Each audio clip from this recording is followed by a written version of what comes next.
அனைவருக்கும் வணக்கம். அரசு அதிகாரிகளை உருவாக்கும் நோக்கில் உங்கள் இம்பல்ஸ். ஸோ வெல்வித் நிச்சயம் 2025 அப்படிங்கிற டைட்டில் ஃப்ரீயா கிளாஸ் அண்ட் டெஸ்ட் ப்ரொவைட் பண்ணிட்டு இருக்கோம். அது இல்லாமல் 12th ஹிஸ்ட்ரி பார்த்துட்டு இருக்கோம். ஸோ 12th ஹிஸ்ட்ரியில நம்ம 5th லெசன்ல இருந்து பார்த்துட்டு இருக்கோம், ரைட்? ஸோ 5th லெசன் இதுக்கு முன்னாடி நம்ம எது வரைக்கும் பார்த்துருப்போம் அப்படின்னு சொல்லி பார்த்தோம்னா பிரிட்டிஷாருடைய பிரித்தாளும் கொள்கை வரைக்கும் நம்ம பார்த்திருக்கோம், சரிங்களா? ஸோ 6th லெசன் பார்த்துட்டு இருக்கோம். இதுல வந்து பிரிட்டிஷாருடைய பிரித்தாளும் கொள்கை வரைக்கும் நம்ம பார்த்திருக்கோம். ஸோ இதுக்கு முன்னாடி என்ன பார்த்திருப்போம் அப்படின்னு சொல்லி பார்த்தோம்னா சையத் அகமது கான் இருப்பாரு. அவர் வந்து என்ன பண்ணிருப்பாங்க அப்படின்னு சொல்லி பார்த்தோம்னா இஸ்லாமியர்களுக்கு சப்போர்ட் பண்றதுக்காக பிரிட்டிஷரை வந்து சப்போர்ட் பண்ணிருப்பாங்க அப்படிங்கறத பார்த்திருப்போம், ரைட்? இப்போ இதுல இருந்து என்ன பார்க்கலாம் அப்படின்னு சொல்லி பார்த்தோம்னா இந்த டைம்ல ஸோ ஆல்ரெடி அங்க ஹிந்து முஸ்லீம் அப்படிங்கிற ப்ராப்ளம் போயிட்டு இருக்கா. ஸோ இது என்ன சார்ட் அவுட் பண்ணும் அப்படின்னு சொல்லி பார்த்தோம்னா அந்த விரிசலை வந்து கம்மி பண்ணியே ஆகணும். அப்பதான் நம்மளுக்கான இந்தியன் அப்படிங்கக்கூடிய உணர்வு இருக்கும் அப்படிங்கறத இவங்க ஸ்ட்ராங்கா பிலீவ் பண்ண ஆரம்பிக்கிறாங்க. அப்ப இந்த முஸ்லிம் விரிசலை குறைத்து அனைத்து வகுப்பினருடைய உண்மையான குறைகளையும் தேவைகளையும் பிரிட்டிஷ் அரசாங்கத்திடம் எடுத்து செல்லக்கூடிய முயற்சியா தான் 1885ல ஐஎன்சி வந்து உருவாக ஆரம்பிக்குது. சோ இந்த இடத்துல நான் இந்து நான் முஸ்லீம் அப்படிங்கலாம் இல்ல, முதல்ல நம்ம பார்த்திருப்போம். அவங்க வந்து சமய சார்பற்றதா இருந்திருப்பாங்க. ஒரு சிறுபான்மையா இருந்தாலும் அவங்களுக்காக சொல்லி எதிர்ப்பான ஒரு தீர்மானம் வந்து நிறைவேற்ற மாட்டாங்க. அங்க யாராவது ஒருத்தங்க அந்த தீர்மானத்துக்கு எதிர்ப்பு தெரிவிக்கிறாங்க அப்படின்னா அந்த தீர்மானத்தை தான் அவங்க கன்சிடர் பண்ண மாட்டாங்க. இந்த மாதிரியான ஒரு உன்னதமான ஒரு இயக்கமா தான் வந்து ஐஎன்சி இருந்துச்சு. ஆனா என்னாச்சு அப்படின்னு சொல்லி பார்த்தோன்னா சையத் அகமது கான் வந்து என்ன பண்ணிருப்பாரு, ஃபர்ஸ்ட் இது வந்து இந்துக்களுக்காக சொல்லி பிரதிநிதித்துவப்படுத்தக்கூடிய அமைப்பு. இதுல வந்து நான் இருந்தேன் அப்படின்னா எனக்கு பிரிட்டிஷாருடைய வெகுமதி ரொம்ப கம்மியா கிடைக்கும் அப்படின்னு சொல்லி ஒரு நம்ப ஆரம்பிக்கிறார்.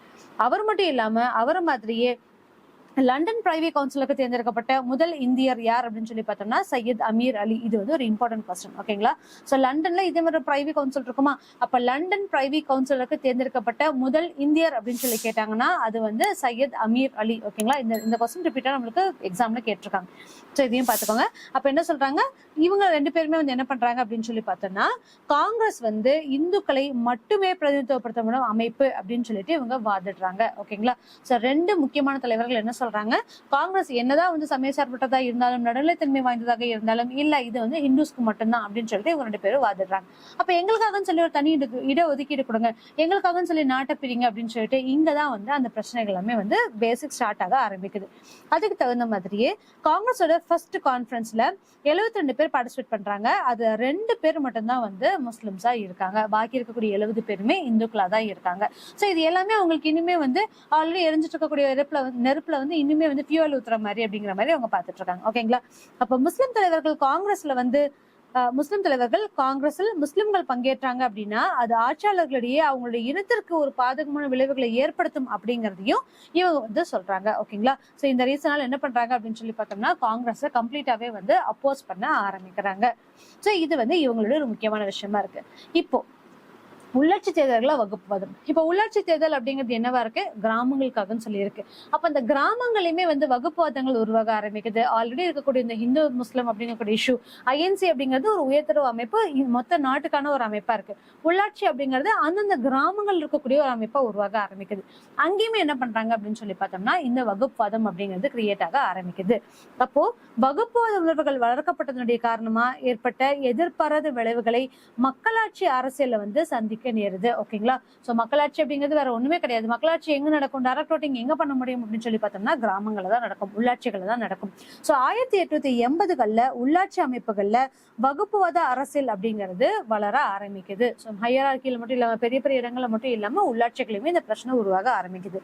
நகராட்சி உறுப்பினர்கள் வந்து அதிக அதிகாரங்களை பெற்று தங்கள் அரசியல் நிலையை வலுப்படுத்தி கொண்டார்கள். சோ இவங்களுக்குன்னு சொல்லி ஒவ்வொருவங்களுக்கும் ஒரு நகராட்சி உறுப்பினர்கள் இருக்குமா, அப்ப அவங்களுக்குன்னு சொல்லி அவங்களோட பொசிஷன் இன்க்ரீஸ் ஆகும். அந்த பொசிஷன் இன்க்ரீஸ் ஆகும்போது அவங்களுக்கான சுப்பீரியர் பவரும் வந்து ஜாஸ்தி ஆகும். அப்ப அவங்களுக்கு ஒரு பவர் இருக்கும்போது என்ன ஆகும், அவங்களை சார்ந்த இன மக்களை வந்து அவங்க பில்ட் பண்ணிட்டே போவாங்க. இதுதான் வந்து அவங்களுடைய ஒரு முக்கிய நோக்கமா இருக்கு. முஸ்லிம்கள் தலைமையேற்ற நகராட்சி வாரியங்களை இந்துக்கள் தலைமையேற்ற நகராட்சி வாரியங்களை முஸ்லிம்களும் வேற வழியே எல்லாமே அக்செப்ட் பண்ணியே ஆகணுங்கக்கூடிய கட்டாயத்துக்கு தள்ளுறாங்க. ஏன்னா எல்லாருமே ஒட்டுக்காதான் இருந்துட்டு இருக்கோம். சோ அப்படி இருக்கும்போது இந்த மாதிரி இவங்க ஆப்போசிட்ல இருக்கும்போது வேற வழியே எல்லாமே நம்ம அக்செப்ட் பண்ணி ஆகணும் அப்படின்னு சொல்லிட்டு அங்கேயுமே அந்த வகுப்பாத கலவரங்கள் அப்படிங்கிறது உருவாக ஆரம்பிக்குது. வகுப்பாதங்கள் ஆல்ரெடி அங்க கிரியேட் ஆக ஆரம்பிக்குது உள்ளாட்சிகளுமே, ஓகேங்களா?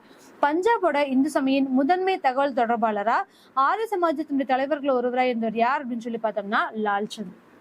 இவர் என்ன சொல்றாரு, சில நகராட்சிகள் வகுப்புவாத அடிப்படையில் அமைக்கப்பட்டதை விளக்கி இருக்காரு, ஓகேங்களா? சோ நகராட்சிகளுமே வந்து வகுப்புவாத அடிப்படையில இருக்கு அப்படிங்கறத சொல்றாங்க. ரொம்ப சிம்பிளா நகராட்சி உறுப்பினர்கள் என்ன பண்றாங்க அப்படின்னா நகராட்சி தலைவர் முன்னாடி உட்காந்துட்டு இருக்காங்க. நகராட்சி தலைவருக்கு 2 பக்கம் 2 சைட்ல வந்து மக்கள் உட்காந்துட்டு இருக்காங்க. அப்படி பார்க்கும்போது அவங்க வெறும் நகராட்சி உறுப்பினர்களா மட்டும் இல்ல, மெம்பர்ஸ் ஆஃப் ஒரு முனிசிபாலிட்டியா மட்டும் இல்லாம என்ன பண்றாங்க அப்படின்னா இந்த பக்கம் இந்துக்களுடைய பிரிவுகளாகவும் இந்த பக்கம் முஸ்லிம் பிரிவுகளாகவும் சொல்லி பிரிஞ்சிருக்காங்க. அப்ப இவங்க வந்து நகராட்சி உறுப்பினர்களா மட்டும் இல்ல, இந்துக்களாவும் முஸ்லிம்களாவும் தான் அங்க பார்ட்டிசிபேட் பண்றாங்க அப்படிங்கறதே அவங்க சொல்ல ஆரம்பிக்கிறாங்க. ஓகேங்களா? அப்ப என்ன சொல்றாங்க அப்படின்னா, அவங்களுடைய வலது மற்றும் இடது புறங்கள் 2 வரிசையா அமைஞ்சிருக்காங்க. வலது புறத்துல இருக்கவங்க எல்லாம் வந்து ஆரிய வர்க்கத்தை சார்ந்த ரிஷிகளுடைய வம்சாவளியாகவும், இடது புறத்தை சார்ந்தவங்க வந்து இஸ்லாமிய பிரதிநிதிகளும் அமர்றாங்க. இப்படிதான் நகராட்சி உறுப்பினர்களாக மட்டும் இல்லாம இஸ்லாமியராகவும் இந்துக்களாகவும் இருக்கிறாங்க அப்படிங்கறத அவங்களுக்கு ஞாபகப்படுத்திட்டே இருக்காங்க. இப்படி மக்கள் கூட ஒற்றுமையே இல்லாதப்ப என்ன ஆகுது அப்படின்னா, இந்த வகுப்புவாதங்கள் அப்படிங்கிறது இன்னுமே மேல மேல வளர ஆரம்பிக்குது. அப்ப எந்த ஒரு பர்பஸுமே இல்லாம, எந்த ஒரு காரணமுமே இல்லாம கம்ப்ளீட்டாவே இந்துக்கள் முஸ்லிம்கள் அப்படிங்கக்கூடிய பிரிவினை அப்படிங்கிறது வந்து ஆட்டோமேட்டிக்காவே உருவாக ஆரம்பிக்குது. என்னதான் மக்கள் நாட்டுக்கு தேவையான நல்ல விஷயங்கள் அனைத்துமே செஞ்சாலுமே கூட இவங்களுக்கு வந்து என்ன அப்படின்னா, எண்ட் ஆஃப் த டே அவங்களுடைய இந்து முஸ்லிம் அப்படிங்கக்கூடிய உணர்வுகள் வந்து ரொம்பவே மேலோங்கி நிக்குது அப்படிங்கறத நம்மளால பார்க்க முடியுது. ஓகேங்களா? இப்போ இங்க எந்த இடத்துல வந்து இவங்க பலவீனம் ஆறாங்க அப்படின்னு சொல்லி பார்த்தோம்னா, சோ முதல்ல வந்து காங்கிரஸ் வந்து சொல்லியிருக்காங்க, நான் வந்து எந்த சமயத்தையும் சார்ந்தவன் கிடையாது அப்படிங்கறத சொல்லியிருக்காங்க. சிறுபான்மையா இருந்தாலும் ஒருத்தவங்க கிட்ட இருந்து எதிர்ப்பு வந்துச்சு அப்படின்னா அவங்களை நம்ம சப்போர்ட் பண்ண மாட்டோம், அந்த இதை நம்ம ஏத்துக்க மாட்டோம் அப்படின்னு சொல்லியிருக்காங்களா. அப்ப கடைசி வரைக்கும் அதுல அவங்க ஸ்டிக் ஆனா இருந்திருக்கணும், ரைட்? ஆனா இவங்க என்ன பண்ணிட்டாங்க அப்படின்னு சொல்லி பார்த்தோம்னா, ஒரு கட்டத்துக்கு மேல இவங்களுடைய வளர்ச்சி மேல மேல வர வர வர யார வந்து அதாவது ஒரு சாருக்கு இவங்க சப்போர்ட் பண்றதுக்கு ஆரம்பிக்கிறாங்க. ஓகேங்களா? சோ எதனால அப்பதான் அவங்களுடைய கட்சி வந்து ஸ்ட்ராங்கா நிக்கும் அப்படிங்கிற ஒரு ரீசனுக்காகவே வந்து உருவாக ஆரம்பிக்குது. இது வந்து இவங்களுடைய ஒரு பலவீனமா மாறுது. ஓகேங்களா? சோ இந்த டைம்ல 20ஆம் நூற்றாண்டினுடைய தொடக்கத்துல which is 19th century, so 1905 1906ல வந்து வங்கப்பிரிவினை உருவாக ஆரம்பிக்குது. வங்கப்பிரிவினைக்கு அப்புறம் சுதேசி இயக்கம் உருவாக்க ஆரம்பிக்கிறோம். அந்த டைம்ல வங்காளத்துல சுதேசி இயக்கம் அப்படிங்கிறது உருவாக ஆரம்பிக்குது. கரெக்டுங்களா? சோ எல்லா இடத்துலயுமே சுதேசி மூவ்மெண்ட்ஸ் அப்படிங்கிறது ஸ்டார்ட் ஆகுது. அதே மாதிரி வங்காளத்துல இன்னுமே ஸ்ட்ராங்கா வர ஆரம்பிக்குது. பிகாஸ் வங்க பிரிவினை தான் உருவாச்சு. அப்ப வங்காளத்துல இருக்கக்கூடிய மக்கள் தான் வந்து அவங்களுக்கான சுதேசி இயக்கங்களை உருவாக்க ஆரம்பிக்கிறாங்க. அப்ப அப்படி தொடங்கப்பட்ட போது அதை ஆதரித்த முஸ்லிம்கள் காங்கிரசினுடைய தரகர்கள் அப்படின்னு சொல்லிட்டு ஒரு கண்டனத்துக்கு உள்ளாகுறாங்க. ஓகேங்களா? சோ உருவாக்குறது எதனால, முதல்ல என்ன சொல்லியிருப்பாங்க, வங்க பிரிவினை பிரியும் போது என்ன ஆகுது அப்படின்னு சொல்லி பார்த்தோம்னா, இங்க இருக்கக்கூடிய இஸ்லாமியர்கள் முகமதியர்களுடைய ஆட்சியின் அப்போ இல்லாத ஒரு ஒற்றுமையை கூட இங்க அனுபவிப்பாங்க அப்படின்னு சொல்லிட்டு ஒரு பிரித்தாளும் சூழ்ச்சியை வந்து ஆங்கிலேயர்கள் நம்ம கிட்ட இம்போஸ் பண்றாங்க. அதை கேட்கக்கூடிய மக்களும் வந்து என்ன பண்றாங்க அப்படின்னு சொல்லி பார்த்தோம்னா அதன்படியே பிரிஞ்சு நடக்க ஆரம்பிக்கிறாங்க. இந்த சிச்சுவேஷன்ல யாராவது ஒரு சிலர் ஆரம்பத்துல இருந்தே வந்து காங்கிரஸுக்கு சப்போர்ட்டரா இருந்திருப்பாங்க. ஸோ மேலே நம்ம பார்த்திருப்போம், ராமதுல்லா சைனியா இருக்கட்டும், இல்ல வந்து பக்ருதீன் தியாப்ஜியா இருக்கட்டும், ரசூலா இருக்கட்டும், இவங்க எல்லாருமே வந்து பார்த்தோம் அப்படின்னா பிரிட்டிஷ் காங்கிரஸ் வந்து சப்போர்ட் பண்ணிட்டு இருந்தாங்க. அப்படி இருக்க பட்சத்துல யாரெல்லாம் வந்து காங்கிரஸ் சப்போர்ட் பண்றாங்களோ அவங்க எல்லாம் வந்து காங்கிரஸோட தரகர்கள் அப்படிங்கக்கூடிய ஒரு விமர்சனத்துக்கு உள்ளாகுறாங்க. ஓகேங்களா? இப்ப இவங்க என்ன பண்ணிருக்கணும் அப்படி இருக்கும்போது, இல்ல அப்படின்னு சொல்லிட்டு அவங்களுடைய ஒற்றுமைக்கு இவங்க ஒரு வலுப்படுத்தி இருக்கணுமா, நீங்க சொல்றது தவறு, நாங்க வந்து ஒரு சமயசார்பற்றதாவா இருக்கோம், சோ எங்களை நீங்க ஆதரிச்சு ஆகணும் அப்படின்னு சொல்லிட்டு எல்லாத்தையும் ஒரு ஒட்டுமொத்த கூட்டணியா வந்து இவங்க கூட்டி இருக்கலாம். ஆனா இவங்க என்ன பண்ணாங்க அப்படின்னு சொல்லி பார்த்தோம்னா அது எதுவுமே பண்ணல. சோ ஆரம்பத்துல 1905 1906ல காந்தி உள்ளே வரல, ரைட்? சோ 1919ல இருந்து தான் வந்து 1916ல இருந்து தான் வந்து பார்த்தோம் அப்படின்னா காந்தி உள்ள வராரு. அவர் உள்ள வந்ததுக்கு அப்புறம் தான் வந்து பார்த்தோம் அப்படின்னா இந்து முஸ்லிம் ஒற்றுமை அப்படிங்கக்கூடியது மறுபடியும் திருப்பி கொண்டு வராங்க. கிலாபத் இயக்கமா இருக்கட்டும், ஒத்துழையாமை இயக்கமா இருக்கட்டும், இது எல்லாமே வந்து எல்லா மக்களும் சேர்ந்து இணைந்த ஒரு விஷயமா தான் இருக்கு. ஆனா ஆரம்பத்துல அப்படி சொல்லும் போது எந்த காங்கிரஸ் தலைவர்களுமே வந்து அதுக்கு எந்த விதமான முன்னெடுப்புகளும் எடுக்கவில்லை. அப்படி இருக்கும்போது முஸ்லிம்கள் என்ன பண்றாங்க அப்படின்னு சொல்லி பார்த்தோம்னா இது சாக்கா வச்சுட்டு இன்னுமே வந்து வகுப்புவாத கலவரங்கள் அப்படிங்கிறது உருவாக ஆரம்பிக்குது. ஓகேங்களா? சோ இந்த கண்ணத்துக்கு உள்ளாகுறாங்க. காங்கிரஸ் இத்தகைய வாதங்களை மறுத்து தக்க எதிர்வினை ஆற்றவில்லை. சோ இது வந்து ஒரு பெரிய பிரச்சனையா அவங்களுக்கு இருக்கு. அப்ப யார் என்ன சொன்னாலும் அது கரெக்ட், அதுக்கு அவங்க சப்போர்ட் பண்றாங்க அப்படிங்கிற மாதிரி தானே ஆகுது. அப்ப இஸ்லாமியர்களுக்கு அவங்க மரியாதை கொடுக்கல அப்படிங்கிற மாதிரி தானே ஆகுது. இங்க ஒரு சமத்துவம் உருவாகல அப்படிங்கிற மாதிரி தானே இவங்க நினைக்கிறாங்க. இந்த மாதிரியான விஷயங்கள் உருவாக ஆரம்பிக்குது. அப்ப மௌனம் காக்குறதுனால வகுப்புவாத அரசியல் சக்திகள் மேலும் தூண்டப்படுது, இன்னுமே வந்து இன்க்ரீஸ் ஆக ஆரம்பிக்குது. இப்படி வகுப்பாதங்கள் மூலமாவே அரசியல் கட்சிகளும் உருவாக ஆரம்பிக்குது, அரசியல் சக்திகளும் உருவாக ஆரம்பிக்குது. இதே டைம்ல தான் தேசியவாத முஸ்லிம்கள் தங்கள் ஊக்கத்தையும் நம்பிக்கையும் இழந்தனர். அப்ப அது வரைக்கும் என்னவா இருந்தாங்க, மேல பார்த்திருப்போமா, இந்திய தேசம் அப்படிங்கிறதுக்கு சிலர் இருந்தாங்க, இந்து தேசம் இருந்தாங்க, முஸ்லிம் தேசம் இருந்தாங்க. இந்து முஸ்லிம்கள பிரச்சனையே கிடையாது, அவங்கவுங்கள சார்ந்தவங்க மட்டும்தான் அவங்களுக்கு இருக்காங்க. இந்த இந்திய தேசத்துல எல்லாருமே கலந்துருப்பாங்கல்ல. அப்ப இந்த இந்திய தேசத்துல கலந்துருக்கக்கூடிய முஸ்லிம்களுக்கு இது வந்து ஒரு பெரிய சவாலா இருக்கு. இப்படி எல்லாருமே சொல்றாங்களே, அப்ப அதுக்கு நீங்க அப்போஸ் பண்ணி எங்களுக்காக சப்போர்ட் பண்ணிருக்கணும்ல, நாங்க எங்களுடைய கொள்கை என்ன, உங்களோட கொள்கை என்னங்கிறத மக்களை கூட போய் சேர்த்து இருக்கணும்ல, அதை செய்யல அப்படிங்கறதுனால இவங்களுக்குமே வந்து என்ன ஆகுது அப்படின்னு சொல்லி பார்த்தோம்னா அது ஒரு ப்ரெஷராவே போய் முடியுது. 20th செஞ்சுரியில முதல் 10 ஆண்டில் அரசியல் தீவிரவாதம் சமய பழமைவாதத்துடன் கைகோர்த்து கொண்ட போது மோசமான நிலைக்கு மாற தொடங்குது. இப்ப என்ன பண்றாங்க, சுத்தி இயக்கம் வருது, ஆரிய சமாஜம் வருது, பிரம்ம சமாஜம் வருது, இவங்க எல்லாருமே வந்து மீட்பு இயக்கம், தியோபந்தி இயக்கம், இது எல்லாமே கொண்டு வர ஆரம்பிக்கிறாங்க. அப்படி கொண்டு வரது எது மூலியமா கொண்டு வராங்க அப்படின்னு சொல்லி பார்த்தோம்னா, மறுமலர்ச்சியை சார்ந்ததா இல்லாம திருப்பியும் பழமைவாதத்தை கூட சேர ஆரம்பிக்கிறாங்க. அப்படி பழமைவாதம் அப்படின்னு சொல்லி போகும்போது எந்த சாரர்கள் அவங்களுடைய பழமைவாதத்துக்கு பின்னாடி திரும்ப ஆரம்பிக்கிறாங்க. இதுல அலிகார் இயக்கங்கள் உருவாக ஆரம்பிக்குது. ஆனா எந்த இடத்துலயுமே ரெண்டு பேரும் சேரக்கூடிய ஒரு இடமா எங்கேயுமே இல்லாம போகுது. ஓகேங்களா, அது வந்து ஒரு பெரிய விஷயமா இருக்கு. அப்ப பழமைவாதத்தோட கைகோர்த்து கொள்றாங்க. சோ இன்னுமே வந்து இந்த வகுப்பாத கலவரங்கள் வந்து ரொம்ப மோசமான நிலைக்கு எட்ட ஆரம்பிக்குது. திலகர், அரவிந்த கோஷ், லாலா லஜபதி ராய் இவங்க எல்லாருமே என்ன பண்றாங்க அப்படின்னு சொல்லி பார்த்தோம்னா,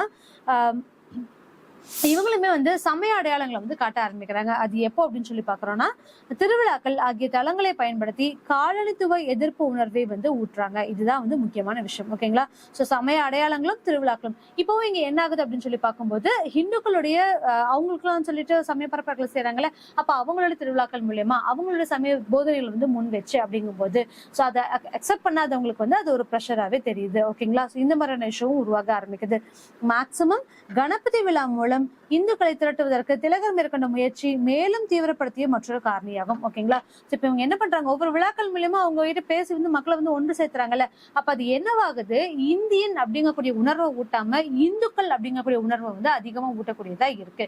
இந்த ரீசன்னாலுமே வந்து இஸ்லாமியர்களுக்கு அது ஒரு பெரிய பிரச்சனையாவே வருது. ஓகேங்களா, அப்ப முஸ்லிம்களை திருப்திப்படுத்தும் கொள்கையை இந்திய தேசிய காங்கிரஸ் பின்பற்றுவதற்கு லால்சந்த் வந்து கடும் கண்டனம் தெரிவிக்கிறார். சோ அவர் தான் வந்து சொல்லியிருப்பார், நகராட்சிகள் நிறைய இடங்களை வந்து இந்து முஸ்லிமா பிரிக்கிறாங்க அப்படின்னு சொல்லிட்டு. நாளடைவுல போக போக போக போக எல்லாருமே அவங்களுடைய சமயம் சார்ந்ததை வந்து ரொம்ப பின்பற்றுறதுக்கு ஆரம்பிக்கிறாங்க.